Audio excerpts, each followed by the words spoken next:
Hello and welcome back to this another video of a binary search tree playlist. So today we are solving the binary search tree problem, and that is find the floor value in a binary search tree. Okay, तो video को start करते हैं। तो question दिया गया है कि हमें एक बाइनरी सर्च ट्री दिया है, हमें क्या करना है, जो फ्लोर वैल्यू है। अब मैं बताता हूँ फ्लोर वैल्यू क्या होती है। उस वो वाली करंट वैल्यू या फिर उससे जो छोटी वैल्यू है उसके सबसे पास वाली वैल्यू, नियरेस्ट वैल्यू, उसको हम बोलते हैं उसकी फ्लोर वैल्यू। इफ़ आई से 3.4, the floor value of 3.4 will be 3. Okay, so 3 is the floor value for 3.4. सो हमें एक ट्री दिया गया है, हमें इस ट्री में जो अगर उसमें एक और दिया गया है के, मीन्स पहले तो के को फाइंड करो। क्या के है इसमें? नहीं है। तो ऐसी वैल्यू फाइंड करो जो के से जस्ट नियर हो, मतलब के से छोटी भी हो और के पास में भी हो। तो क्या 16 के से बड़ा है, ये वैल्यू नहीं हो सकती। 15 भी बड़ा है। 10 छोटा है तो हम इसको कंसीडर कर सकते हैं। ठीक, 10 को कंसीडर कर लिया। नाउ 7 भी छोटा है तो 7 को भी कंसीडर कर लिया। 2 भी छोटा है, 2 को भी कंसीडर कर लिया। 11 भी छोटा है, 11 को कंसीडर कर लिया। नाउ इस पॉइंट पे आते हैं हम इसमें, लेकिन फ्लोर वैल्यू का एग्जैक्ट मतलब क्या है? इसका मतलब है जो 14 से जस्ट छोटी हो लेकिन और सब वैल्यू से बड़ी हो। तो इनमें जो 14 से जस्ट छोटी, मतलब 14 के पास में कौन सी है? 11। सो 11 will be our answer. Okay, अब अप्रोच को देखते हैं कि हम इसको किस टाइप से सॉल्व करेंगे। ओके, जैसे हम जानते हैं कि BST की जो प्रॉपर्टी होती है, जो लेफ्ट सब ट्री है, लेफ्ट सब ट्री में जो वैल्यू होती है वो लेस देन होती है रूट की वैल्यू से। ओके, और जो राइट सब ट्री है, राइट सब ट्री में जो भी वैल्यू होती हैं वो रूट से क्या होती हैं? बड़ी होती हैं। ये हमें पता है। नाउ अब इस प्रॉपर्टी का यूज करके हम देखेंगे कि इसको किस टाइप से सॉल्व करेंगे। ओके, इसको पहले ड्राई रन करते हैं। ठीक, अगर मैंने आपसे बोलूँ कि हम अभी 10 पे हैं, ठीक, तो पहले 10 का कंपेयर करेंगे के से। क्या 10 है जो के इक्वल है? नहीं है। ठीक, हम क्या करेंगे, पहले तो उसके लेफ्ट में देखेंगे, राइट में देखेंगे। अब लेफ्ट और राइट में देखने के लिए कंडीशन देखो कि बाइनरी सर्च ट्री की प्रॉपर्टी क्या है कि हम लेफ्ट में कब जाते हैं? लेफ्ट में आने के लिए 7 क्या है? रूट से छोटा है। मीन्स जो लेफ्ट सब ट्री है उसमें जितनी भी वैल्यू होंगी वो रूट से तो छोटी ही होंगी।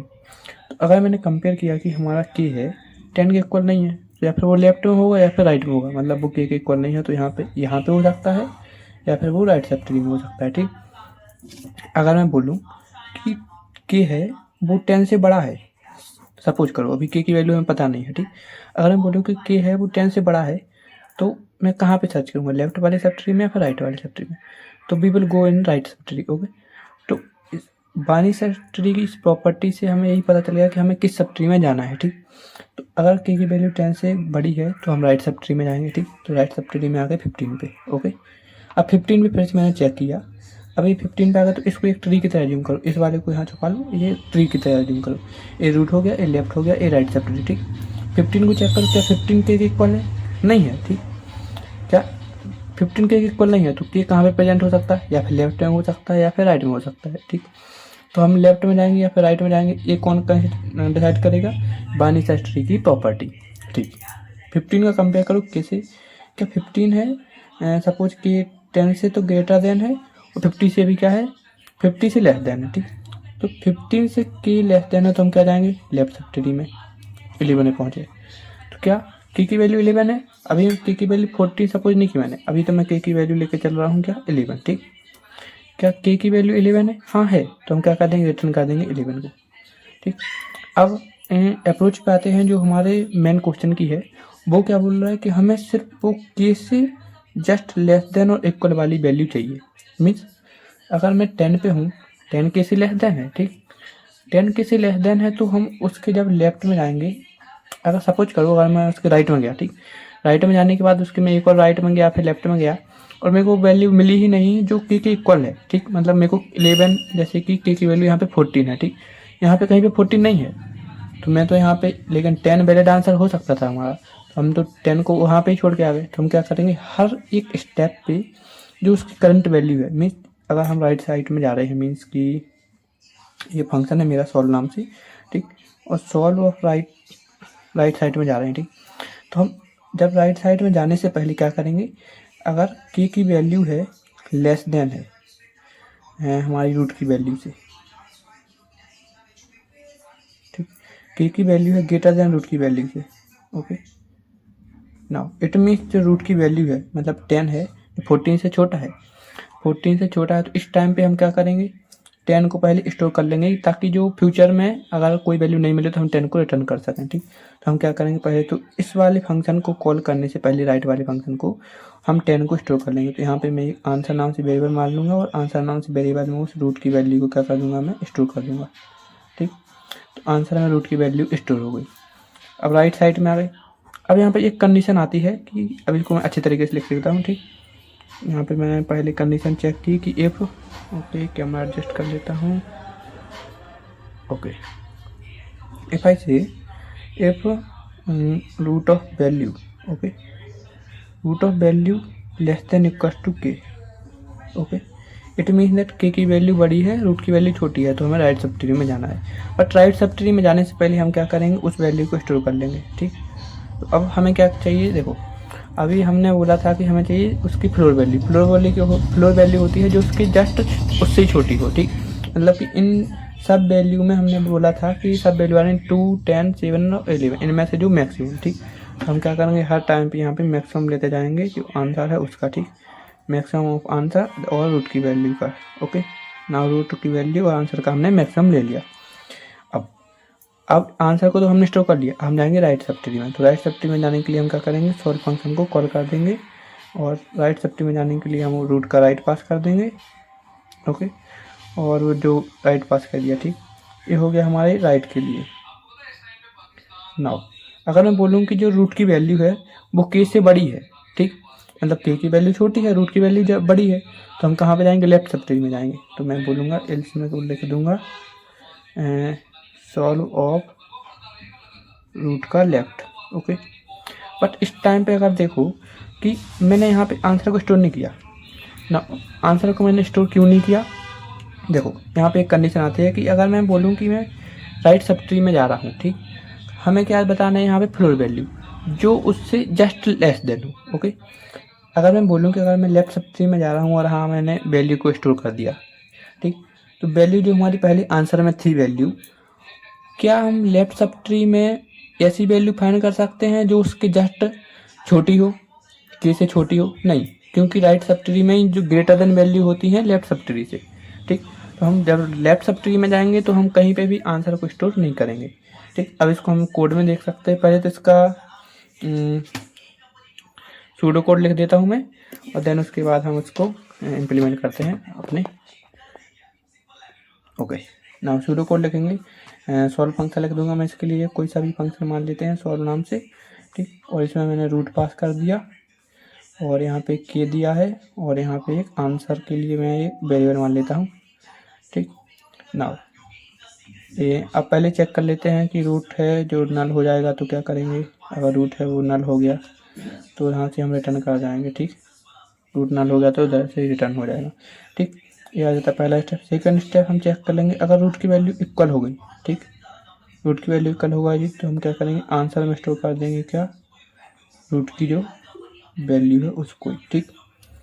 के इक्वल हो गया मतलब कि हमें उससे जो लेस देन और इक्वल टू नहीं चाहिए, वो तो इक्वल ही हो गया, तो हम उसी को रिटर्न कर देंगे, ठीक। थर्ड कंडीशन आती है लेफ्ट सब ट्री वाली, ठीक, if root of value less than K, means हम राइट सब ट्री में जाएंगे। तो राइट सब ट्री के लिए पहले क्या करेंगे, आंसर को स्टोर करेंगे, मतलब आंसर इक्वल टू हो जाएगा maximum of answer comma root of value. और अगर हम जाएं और यहाँ पे हम सॉल्व फंक्शन को कॉल कर देंगे अगेन रूट के राइट के लिए, ओके। रूट के राइट के लिए कॉल कर दिया, के पास कर दिया और आंसर पास कर दिया।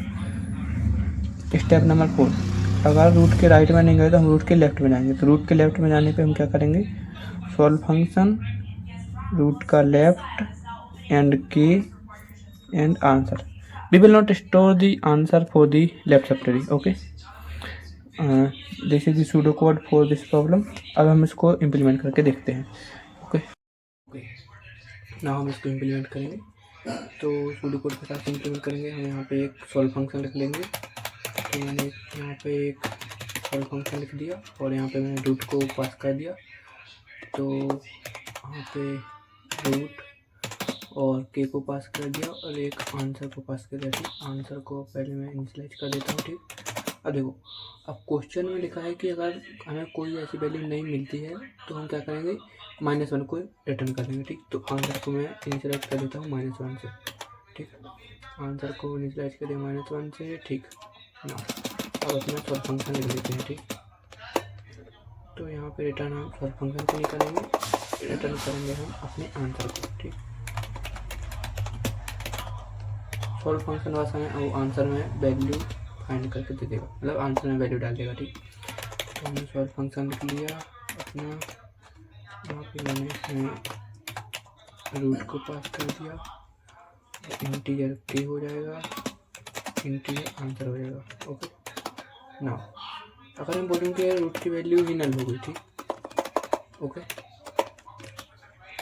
रूट है वही हो गया अपने काय का स्क्वायर नल का स्क्वायर। तो हम उस टाइम क्या करेंगे, रिटर्न कर देंगे रूट को ही। ठीक,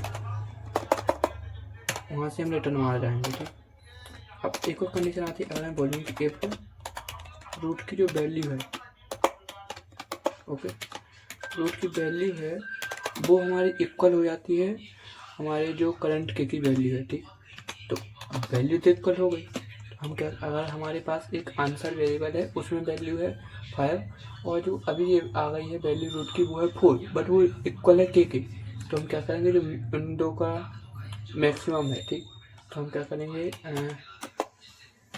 मैक्सिमम ऑफ आंसर और जो रूट की वैल्यू है, ओके, मैक्सिमम ऑफ आंसर, इसको क्या करेंगे, स्टोर कर देंगे काय में, आंसर में। ठीक, जब रूट की वैल्यू इक्वल हो जाती है जब हम उसको आंसर में स्टोर कर देंगे। ठीक, अब आते हैं लेफ्ट सब ट्री के लिए और राइट सब ट्री के लिए। तो लेफ्ट सब ट्री के लिए आते हैं तो पहले लिखेंगे हम, कंडीशन लिखेंगे लेफ्ट सब ट्री के लिए, मतलब कि जो रूट की वैल्यू है, रूट की जो वैल्यू है, यहाँ पे वैल्यू नहीं आएगा, यहाँ पे डेटा लिख रहा है यहाँ पे।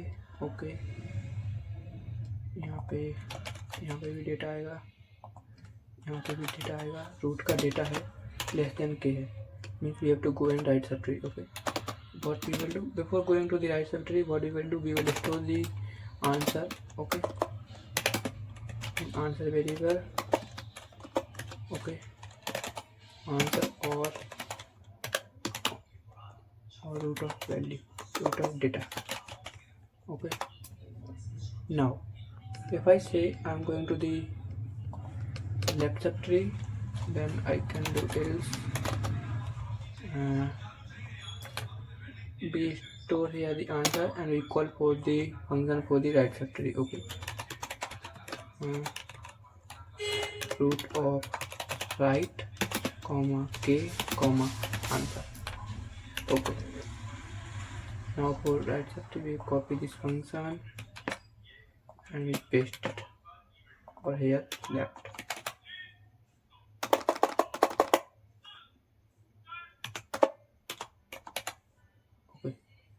Now compile and run. I think this should work correctly. Okay, this is giving -1. Now there is some mistake in my code, and that is, I know the mistake, but I think you should know also. Before parsing the answer, what you will do, it will copying the value or it will making the answer variable again and again. So -1 is returning here. Okay, what we will do, we will pass it by reference. Okay, now compile. Oh, this is giving me correct answer. Okay, that is our answer. Okay, now thank you.